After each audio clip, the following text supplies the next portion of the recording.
Shalom, shalom, bien-aimés dans le Seigneur, et que la paix et la grâce du Seigneur soient avec vous encore aujourd'hui. Amen.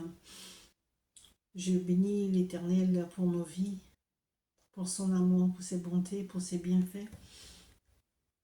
Notre Dieu nous aime, notre Dieu nous parle tous les jours.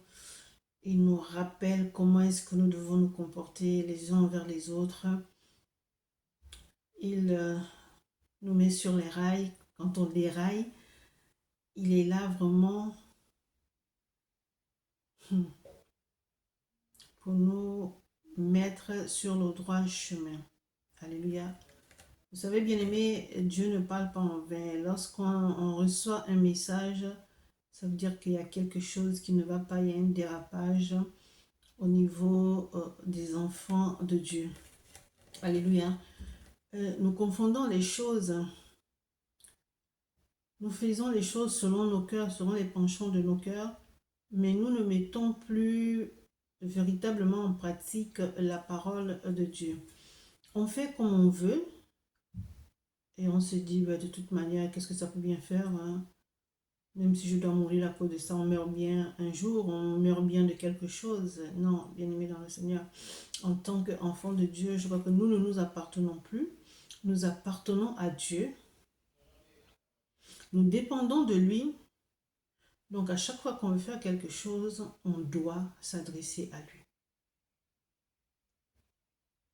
La parole de Dieu, elle est vivante. Elle n'est pas seulement restée dans la Bible. Elle doit se manifester dans nos vies. Et nous sommes jugés par le monde. Les enfants de Dieu, quand je regarde notre comportement, je me demande si on a vraiment accepté Jésus comme Seigneur et Sauveur. Parce que nous ne suivons pas ses pas. Nous ne l'imitions pas. Pourquoi? Je ne sais pas. Les difficultés de la vie nous éloignent de Dieu. Les difficultés de la vie nous font réfléchir. C'est-à-dire, est-ce que j'ai bien fait d'accepter Jésus dans ma vie? Quand j'étais dans le monde, je ne manquais de rien. Quand j'étais dans le monde, j'étais libre de faire ce que je voulais. Quand j'étais dans le monde. Mais mon frère, ma soeur, tu n'es plus dans le monde. Alors tu ne dois plus te comporter comme quand tu étais dans le monde. On ne t'a pas mis la laisse au cou pour accepter Jésus comme Seigneur et Sauveur. Pourquoi tu l'as accepté? C'est parce qu'à un moment donné, tu t'es dit, bon, j'en ai marre de cette vie que je mène. Ou bien tu es peut-être venu juste par curiosité. Je veux voir un peu ce Jésus dont on me parle tant. Et puis tu as vu ses bienfaits dans ta vie. Tu t'es dit, bon, je l'accepte comme mon Seigneur et mon Sauveur. Accepter Jésus comme son Seigneur et son Sauveur, c'est un fait. Mais maintenant, marcher selon sa parole, c'est un autre fait aussi. Nous avons toujours l'habitude de dire, ah, tout est accompli. Je ne dis pas non. Oui, tout est accompli. Est-ce que c'est pour cela que tu dois faire tout et n'importe quoi? C'est-à-dire que tu ne dois plus fournir d'efforts parce que tout est accompli. Ben, je suis libre, je fais de ma liberté ce que je veux. Tout est déjà accompli. Ah non. Non. La parole de Dieu nous dit dans 1 Corinthiens 6, 12 que tout m'est permis, mais tout n'est pas utile. Tout n'est pas utile. Tout m'est permis, mais je ne me laisserai pas asservir par quoi que ce soit. Tout est accompli, oui. Vous savez, j'ai toujours donné cet exemple. Toutes les bénédictions sont accrochées devant nous. Toutes, n'est-ce pas? Toutes, parce que tout est accompli. Jésus a déjà tout fait. Maintenant, toi, tu veux le mariage. Le mariage est là, hein, il t'attend. Mais qu'est-ce que tu fais pour acquérir ce mariage? Qu'est-ce que tu fais pour arriver à ce mariage? Tout est accompli. Mais toi, tu as quelque chose à faire. On te dit, tu auras ton bac. Oui, Dieu ne ment pas, tu auras ton bac. Parce qu'on t'a dit que tu auras ton bac, tu n'étudies plus. Tu sèches les cours. Tu dis, tu attends le jour de l'examen. Je sais que j'aurai mon bac. Mais pour avoir le bac, il y a un prix à payer. Tu dois bosser jour et nuit. Tu passes des nuits blanches. Tu fais des exercices, tu recommences, tu recommences, tu recommences. Si tu ne fais pas tout ça, tu vas aller écrire quoi sur la feuille? Tu vas rendre la feuille blanche et tu vas dire, on m'a dit que j'aurai le bac. Et donc, tu pousses ton audace jusqu'à donner la feuille blanche et tu dis, j'aurai mon bac. Oh. Tout est accompli. Toi, tu as ta part à faire. Tu as ta part à faire. Alléluia. Maintenant, je voudrais m'adresser aux femmes que nous sommes. Vous savez, il y a des principes, il y a des lois, il y a des droits. Nous devons les respecter. Nous devons les respecter. Même dans nos villages, nos parents, grands-parents, arrière-grands-parents qui n'ont pas été à l'école ont des lois, ont des principes. Il y a des choses qu'il faut respecter. S'il y a un chef du village, ça veut dire que ce chef-là, on doit le respecter. Quand il y a un problème dans une famille, on va chercher le chef du village, celui qui tranche. Donc, on n'est pas libre de faire ce qu'on veut. S'il y a un chef du village, c'est que ce chef doit être au courant de tout ce qui se passe et on doit lui rendre des comptes. N'est-ce pas? La parole de Dieu aussi a des principes. Nous devons marcher selon les principes bibliques. Amen. Femme, tu es le bonheur d'un homme. Elles sont où là? Femme, tu es plus qu'une voiture, tu es plus qu'une maison, tu es plus que tout. Amen. Alors, ne te sous-estime pas. Dieu te considère. Dieu te qualifie de celui qui a trouvé une femme à trouver le bonheur. Dieu te qualifie de bonheur. Tu es un don de l'Éternel. Tu es une créature merveilleuse. Mais bon, même les hommes, mais là je parle des femmes. Il faut que cela se fait voir sur toi, sur ton comportement. Pas seulement réciter ça, je suis une créature si merveilleuse. Une créature si merveilleuse ne fait pas n'importe quoi. Je suis la fille du roi des rois. Tu es la fille du roi des rois, tu es une princesse, tu ne fais pas n'importe quoi. Je voudrais m'adresser aux femmes mariées.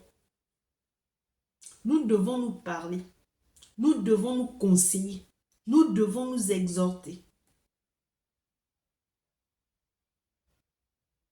Nous devons nous enseigner. Il y a des femmes qui ont tout.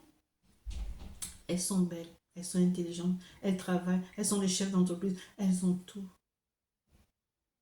Mais à cause de leur fort caractère, elles ne peuvent pas tenir un mariage. Ou bien elles n'ont pas du tout la paix chez elles. Parce qu'elles veulent commander. Quand le mari aussi veut hausser la voix, elle hausse la voix plus fort que le mari. Dans tout ce bois-là, où est la paix? Il n'y a pas de paix. À un moment donné, il faudrait que nous, enfants de Dieu, nous pratiquons la parole de Dieu.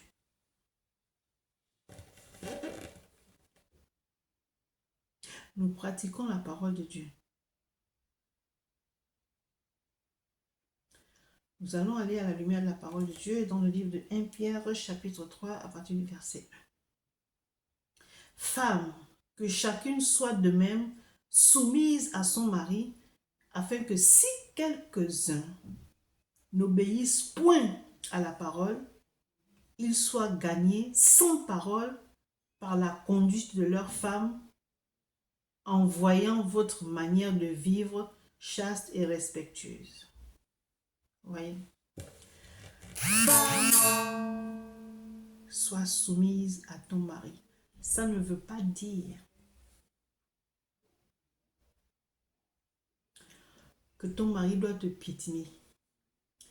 Ça ne veut pas dire que tu ne peux pas parler. Ça ne veut pas dire que quand ton mari arrive là, tu te mets dans ton coin. Ça ne veut pas dire que tu ne peux pas donner ton opinion. Ça ne veut pas du tout dire ça. Ça ne veut pas dire que tu dois être maltraité. Non. Je veux faire court. Femme, sois soumise à ton mari. Respecte ton mari. Respecte ton mari. Ton mari ne peut pas venir du travail et puis toi tu es assise devant télénovelas. Ton mari ne peut pas venir au travail et puis tu es avec tes copines en train de prendre un pot. Tout ça là, ce n'est pas mauvais. Mais il y a un temps pour tout. Il y a eu un temps où tu étais devant la télé, un temps où tu étais avec tes amis et un temps où tu dois recevoir ton mari. Ça veut dire que et la télé là, tu mets ça de côté et tes amis doivent rentrer chez elle. Et tu reçois ton mari. Nous avons du mal à le faire, mais bien aimé dans le Seigneur, si nous voulons réussir notre mariage, mettons la parole de Dieu en pratique. Vous savez, quand j'étais une nouvelle convertie, et puis il y avait un livre, c'était La femme chrétienne. Oh, mon Dieu. Quand j'avais lu cette phrase, femme soit soumise à ton mari, j'ai dit de quelle voix? Je travaille, je suis financièrement indépendante, je veux, mais pour quelle raison? Donc, tout ce dont je n'étais pas d'accord là, je prenais un stylo et puis je soulignais les versets bibliques qui ne me convenaient pas. Amen. Alors, et mon mari me dit, mais tu as du tout pain. C'est la parole de Dieu. Et puis tu dis, oui, non, tu n'es pas d'accord, mais qu'est-ce qui t'arrive? J'ai dit, moi, je ne suis pas d'accord. Mais pourquoi je vais être soumise à mon mari? Pourquoi? Et je crois qu'il y a beaucoup de personnes qui raisonnent comme moi. Avant, c'est comme ça que je raisonnais. Je vous comprends tout à fait. Mais bien aimé dans le Seigneur, être soumise ne veut pas dire que tu n'as pas ton mot à dire. Ça ne veut pas dire que ton mari doit... Non, non, non, non, non. Tout simplement respecter ton mari. La paix dans ta maison dépend de toi, dépend de ton comportement. Si tu veux que ton mari vraiment te regarde, si tu veux avoir l'amour de ton mari, si tu veux que ton mari soit attentionné, tu as quelque chose à faire. Mais quand il rentre, tu le regardes la tête en bas. Tu ne demandes même pas, je ne sais pas comment tu appelles ton mari. Chérie, la journée, tout, non, c'est pas ton problème. Mais j'ai dit, mais là tu sors tard comme ça, c'est comment? Je ne sais pas si ton mari est peut-être PDG, ton mari, je ne sais pas, est un homme d'affaires. Il rencontre des gens. Pourquoi la première des choses dans nos têtes, c'est tu étais où? Je te remarque. Hein. Oh, nous les femmes, nous sommes terribles. Hein? Dieu veut nous parler ce soir. Femme, sois soumise à ton mari, ça veut dire respecte ton mari. Sache comment parler à ton mari quand il y a du monde. Quand il y a ses parents, quand il y a tes parents, quand il y a des amis. Il y a des manières de parler à son mari. Je nous parle à nous aujourd'hui là. Tu as déjà entendu ce message-là. Mais pourquoi est-ce que le Seigneur veut que je parle encore de ça? Parce qu'il a constaté que nous les femmes, depuis que nous sommes chefs d'entreprise, depuis que nous sommes créatrices des marques, depuis que nous sommes... Le mariage là, on met ça d'abord de côté. Tu es homme, non, je suis homme. Tu amènes l'argent à la maison, non, moi aussi j'amène l'argent à la maison. Non, il y a des principes. Hein. Alors que la parole de Dieu nous dit, femme, que chacune soit soumise à son mari, afin que si quelques-uns obéissent au point à la parole, ils soient gagnés sans parole par la conduite de leur femme, en voyant votre manière de vivre chaste et respectueuse. Vous voyez, il y a des femmes chrétiennes qui ont des maris païens, non croyants. Mais tu ne vas pas prendre le pauvre monsieur, assois-toi, on va lire la Bible. Non, il ne viendra pas. C'est ton comportement. Que malgré que tu sois femme chrétienne, tu as du temps pour ton mari. Tu sais faire faire les choses. Tu sais lui dire que, chérie, là, c'est mon heure de prière. J'ai déjà fait à manger et tout. Je sais pas moi, il y a quelque chose. Mais tu ne t'enfermes pas dans la chambre. Il ne sait même pas ce que tu fais. Il ne te voit même pas. Il ne sait pas. Tu ne parles pas. Il n'y a pas de communication. Tu es tellement spirituel que tu n'as pas envie que une heure avant ta prière, tu n'as pas envie de parler à quelqu'un quand tu es là. Il faut qu'on te colle la paix. Et c'est comme ça que tu vas ramener ton mari à Christ? Non. C'est pas parce que tu vas dire c'est l'heure, hein, prends ta Bible là. Non. Il est pas obligé. Tu n'es pas douce, tu ne sais pas comment parler, tu n'es pas patient. C'est-à-dire que le flux de l'esprit ne t'habite pas. Mais c'est toi qui veux commander. Mais tu viens pas à l'église avec moi dimanche. Hein. Tu ne sais pas que tu as épousé une femme chrétienne. C'est comme ça que tu invites quelqu'un à Christ. La parole de Dieu dit ici, si quelques-uns n'obéissent point à la parole, ils soient gagnés sans parole par la conduite de leur femme. Comment tu te comportes avec ton mari non chrétien? Comment? Ou bien tu ne le calcules même pas. Oh, lui là, il ne peut même pas changer. Ah bon? C'est toi qui dois changer. Ton comportement doit changer vis-à-vis de cette personne que tu as épousée en croyant. C'est-à-dire que quand ton mari te voit agir comme ça, il se dit, mais je vais aller en Christ, pourquoi? Quelle différence y a-t-il entre ma femme là qui est chrétienne et moi? Mais même quand on n'est pas chrétien, il y a des principes, non? Dans nos villages là, nos grands-parents là, la femme respectait son mari. La femme ne parlait pas à son mari n'importe comment. Mais toi qui as la lumière, toi qui es la lumière, toi qui es enfant de lumière, tu amènes les ténèbres encore dans ta maison. Il n'y a pas de paix dans ta maison parce que tu ne sais pas parler à ton mari, tu ne sais pas parler à tes enfants. Mais c'est toi qui as la grosse Bible. Mais c'est toi qui vas prêcher la parole.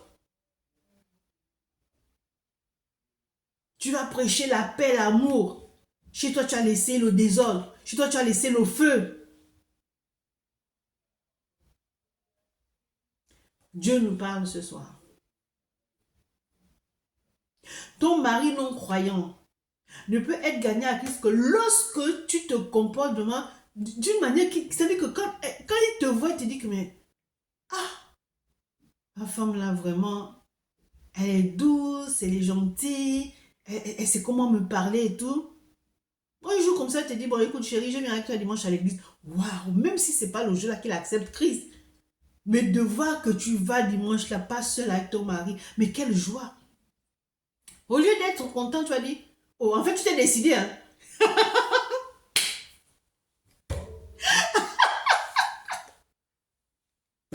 Seigneur, enfin tu t'es décidé, hein. Au lieu d'être contente. Bientôt, moi, il te dit, après-moi cette tenue-là pour demain. Où tu vas demain? Oh, oh, femme. Non, mais que Dieu nous pardonne. Que Dieu nous pardonne. Alléluia.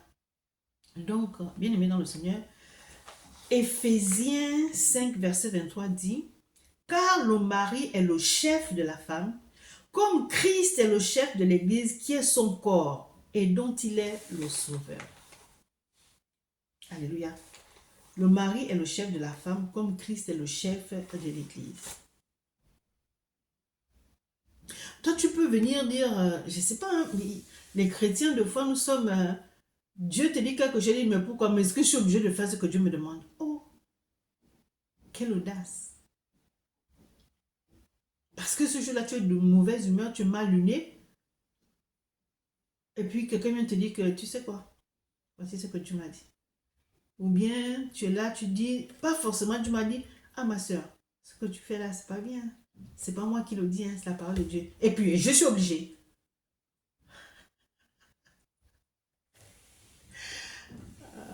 C'est comme ça que beaucoup de femmes se comportent avec leur mari.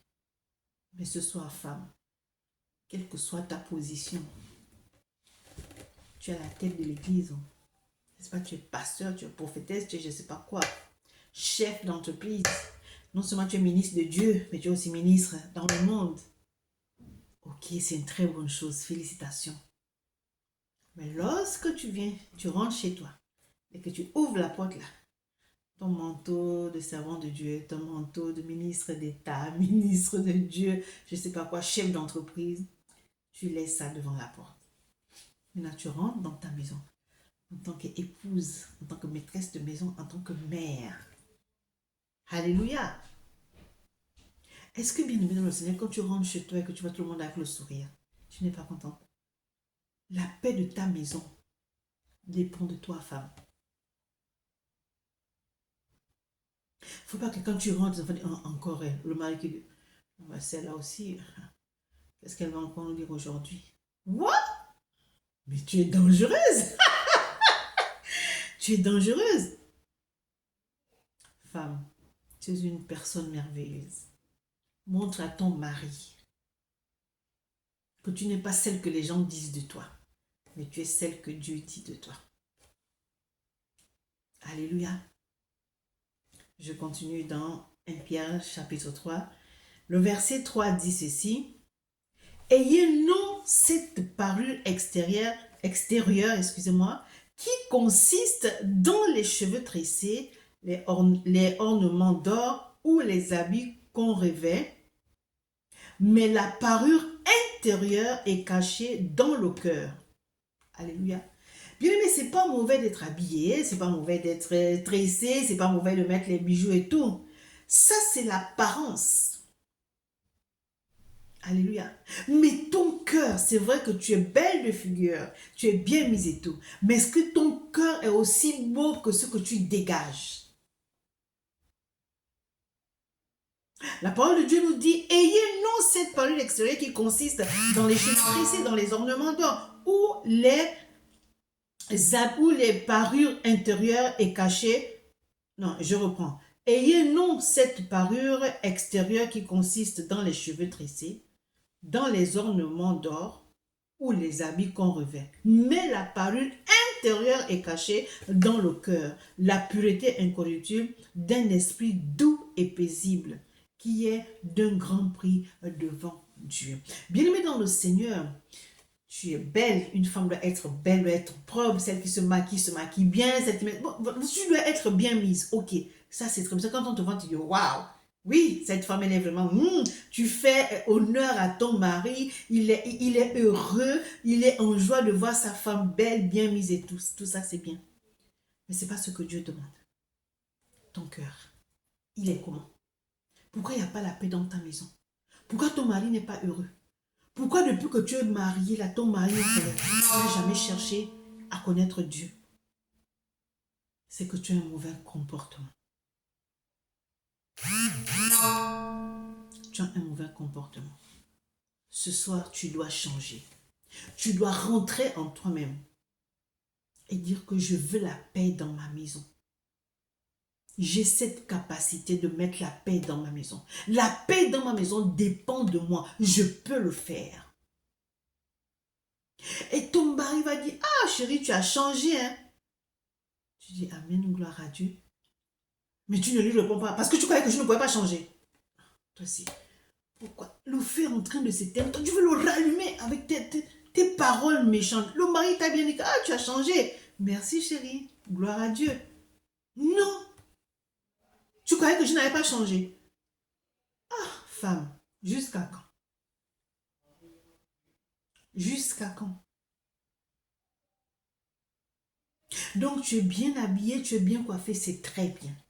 Une femme doit être belle, une femme doit être propre, très bien, bien mise. Mais il faut que ton cœur... Souvent nous avons l'habitude de dire Dieu regarde au cœur. Oui, mais tu es sûr que si Dieu regarde à ton cœur, il va dire bravo ma fille? Il va le dire? Femme, j'ai dit que nous devons nous parler. Nous devons nous exhorter. Nous devons nous enseigner. Oui. Tu ne peux pas voir ta sœur qui vient tout le temps chez toi. Elle se plaint, elle se plaint, elle se plaint, elle se plaint, elle se plaint, elle se plaint seulement. Ça veut dire que si elle se plaint tous les jours comme ça, c'est que à la maison là-bas, mais c'est le feu. Non, reprends ta sœur. Tu dis, arrête de te plaindre. Là, il n'y a que toi que j'entends. Je n'ai pas encore entendu ton mari. Qu'est-ce qui se passe?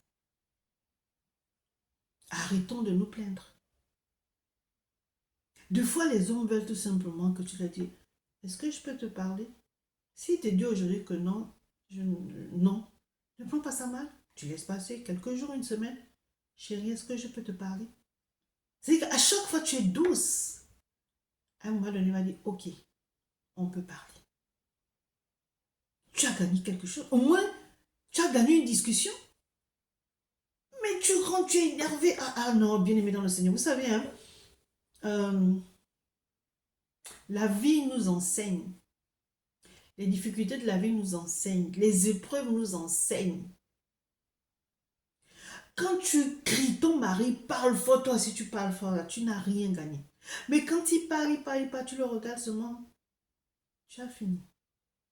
S'il répond, il ne répond pas au Amen. Ce n'est pas parce que tu ne vas pas répondre à ton mari que tu es bête, ou que tu te laisses faire, ou que c'est une lâcheté. Non. Tu te réfères à la parole de Dieu. Tu dis, femme, sois soumise. Ne crie pas. Il crie, laisse-le crier. Laisse-le crier. Peut-être qu'il est énervé, il a passé une mauvaise journée ou quoi.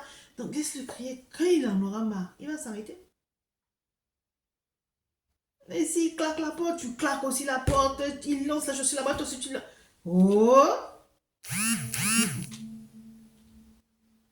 Il faut que quand Dieu regarde dans ton cœur, là, il dise oui.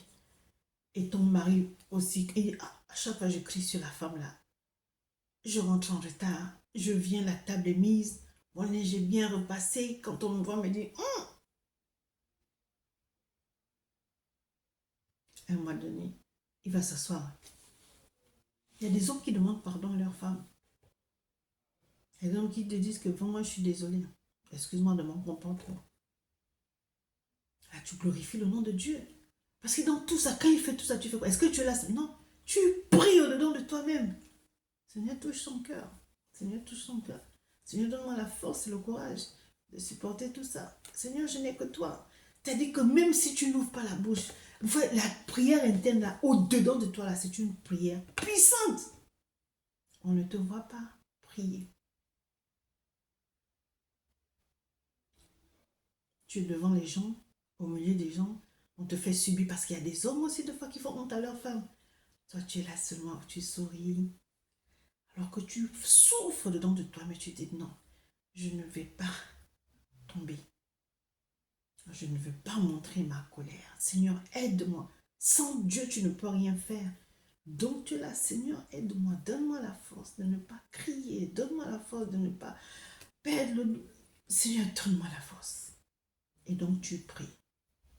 Tu pries. Seigneur, ta parole dit, femme, sois soumise. Respecte ton mari. Ne parle pas à ton mari devant les gens.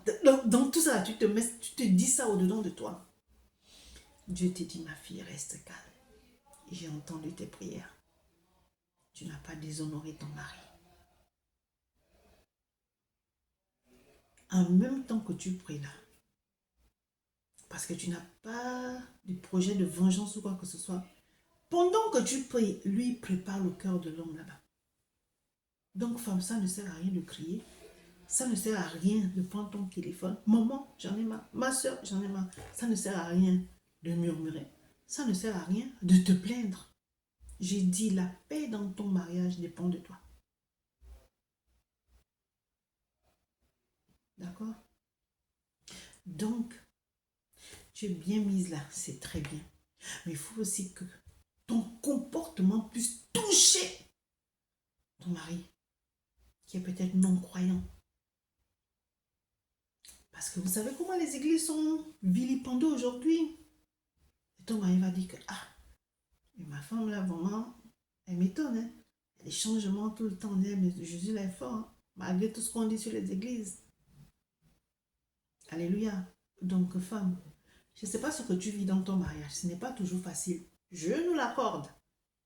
Mais lorsqu'on est enfant de Dieu, quand tu vois que c'est dur, tu fais quoi? Quelle attitude nous devons avoir? Nous devons nous adresser à qui? Nous devons crier à qui? Regardez, Jean 15,5 dit, je suis le cep, vous êtes les sarments. Si vous demeurez en moi et que je demeure en vous, vous porterez beaucoup de fruits. Quels sont ces fruits? le fruit de l'esprit. Parce qu'il est en vous. Il vous communique son esprit. Donc, tu ne peux pas être une femme volage. Tu ne peux pas être une femme insolente. Tu ne peux pas être une femme agressive. Parce que le fruit de l'esprit habite en toi. Alléluia. Et il dit, car sans moi, vous ne pouvez rien faire. Donc, ça veut dire que quand tu traverses une situation où tu as envie d'éclater, tu dis, Seigneur, aide-moi. Il dit, venez à moi, vous tous qui êtes fatigués et chargés, je vous donnerai du repos. Matthieu 11, 28, n'est-ce pas? Femme, je veux que tu réussisses ton mariage. Je veux qu'il y ait la paix dans ton foyer. Tu peux. Tu as cette capacité.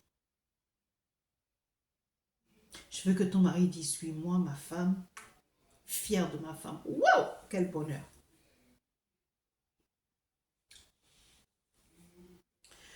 Lorsque nous nous comportons comme des insensés, est-ce que vous voyez comment on attriste Dieu? La parole de Dieu nous dit dans Romains 2, 24, car le nom de Dieu est blasphémé parmi les païens à cause de vous. À cause de vous, nous. À cause de nous qui sommes chrétiens, le nom de Dieu est vilipendé. Ce n'est pas les païens, c'est vilipendé chez les païens à cause de nous. Ton mari est non-croyant. Tu cries comme une folle à la maison. Il va dire que j'ai ma femme, elle est chrétienne, mais je ne sais pas, dans vos églises, là, c'est ce qu'on vous apprend.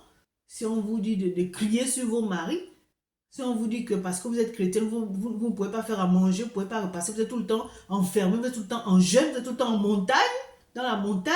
Je ne sais pas ce que vous allez chercher dans la montagne. Si c'est ça être chrétienne, je ne vois pas pourquoi je me suis mariée. Je préfère moi-même rester célibataire et faire ma nourriture.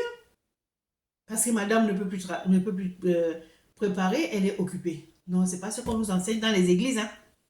Ce n'est pas ce qu'on nous enseigne. On ne nous a pas dit qu'il faut négliger le mari. Hein.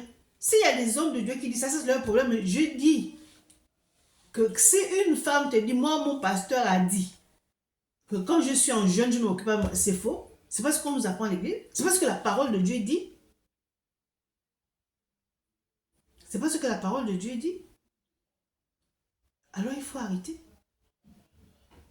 Donc c'est à cause de toi, femme chrétienne, que ton mari va aller dire dehors que moi, ma femme elle est chrétienne, mais lorsqu'elle est en jeûne, elle est sur la montagne, mes enfants et moi on se débrouille à la maison.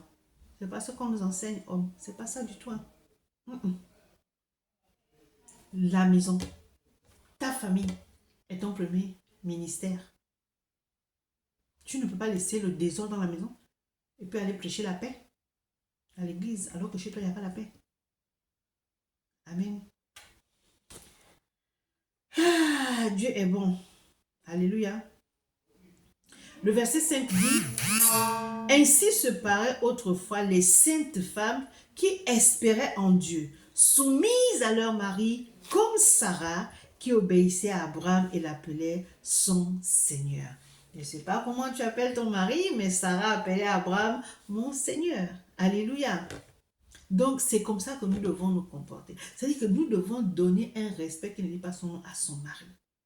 Mais tu veux avoir l'amour de ton mari, le respect de ton mari. Respecte ton mari. Vous savez, tu ne peux pas rencontrer Dieu et ne pas changer. J'étais une femme impulsive, très rancunière. Je pouvais rester, étant mariée, je pouvais rester 1 semaine, 2 semaines, je ne parle pas à mon mari. Il ne m'a rien fait, mais je n'ai pas envie de parler. Je n'ai pas envie de parler, tu ne me parles pas. Je fais ce qu'il y a à faire, mais tu ne me demandes rien. Je préparais, je faisais mon ménage et tout, j'assumais tous mes rôles, hein, mais ne me parle pas. Je n'ai pas envie de parler. Est-ce que c'est bien ça? Est-ce que c'est bien ça, franchement?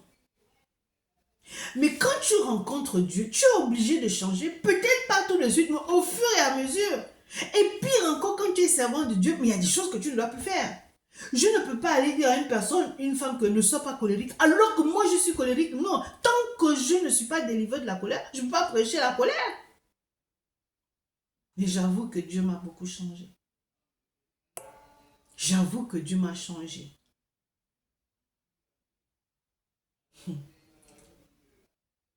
Tu ne peux pas rencontrer Dieu et ne pas changer. Non, c'est faux. Mais il n'y avait pas plus impulsif que moi.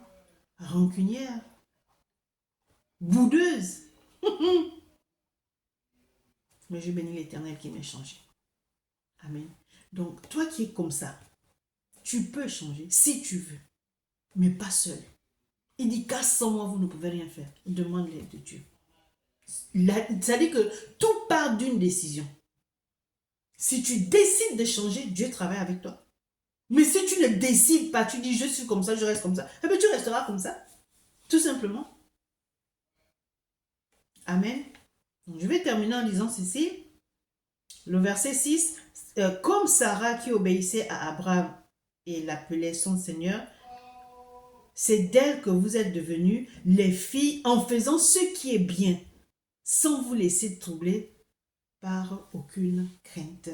Parole du Seigneur. Alléluia.